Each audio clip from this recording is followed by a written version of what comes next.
сәлеме балалар. Бүгін біз баламалы энергия туралы үйренеміз. Күн жердегі ең үлкен әрі қуатты энергия көзі.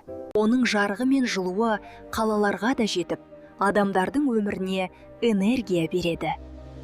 Балалар, мына күн панельдері күн сәулесін электр энергиясына айналдырады. Сонда күннен жарық алуға бола ма? Иә, дәл солай. Бұл энергия үйлерге жарық пен қуат береді. Сондықтан күн энергиясы таза, қауіпсіз және болашаққа арналған қуат көзі. Ал енді балалар, сендерді жел энергиясымен таныстырайын. Жел соққан кезде ол турбиналардың қалақтарын айналдырады. Сол арқылы электр энергиясы өндіріледі. Жел қатты соққан сайын жел генераторлары көбірек энергия өндіре алады.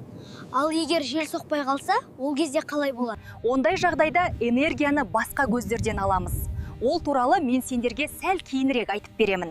Биогаз өсімдік пен мал қалдықтарынан алынады.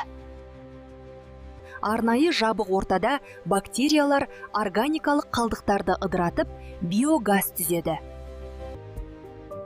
Биогазды күнделікті тұрмыста қолдануға болады.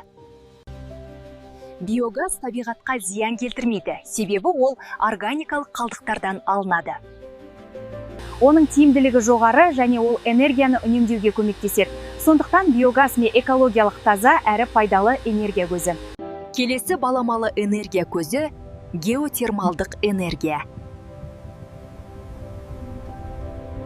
Жер астынан шыққан ыстық бу арнайы құбырлар арқылы турбинаға бағытталады. Турбина айналған кезде электр тоғы өндіріледі.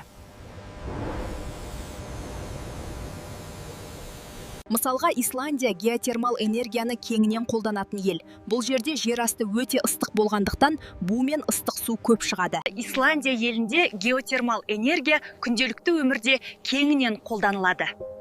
Суық климатқа қарамастан жер асты жылуы арқылы үйлер жылытылады және электр энергиясы өндіріледі. Сондықтан геотермал энергия тұрақты, сенімді және экологиялық таза энергия көздерінің бірі. Балалар, бүгін біз баламалы энергия туралы қысқаша таныстық. Енді оны толығырақ үйрену үшін сыныпқа кіріп, сабақты бастаймыз.